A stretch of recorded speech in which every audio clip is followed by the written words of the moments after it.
بسم الله الرحمن الرحيم.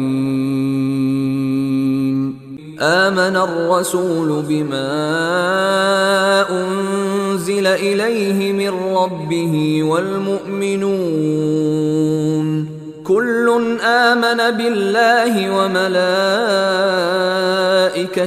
وكتبه ورسله لا نفرق بين أحد من رسله وقالوا سمعنا وأطعنا غفرانك ربنا وإليك المصير.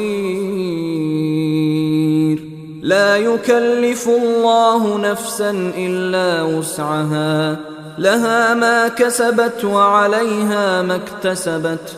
ربنا لا تؤاخذنا إن نسينا أو أخطأنا، ربنا ولا تحمل علينا إصرا كما حملته على الذين من قبلنا، ربنا ولا تحملنا ما لا طاقة لنا به، واعف عنا واغفر لنا وارحمنا، أنت مولانا فانصرنا على القوم الكافرين.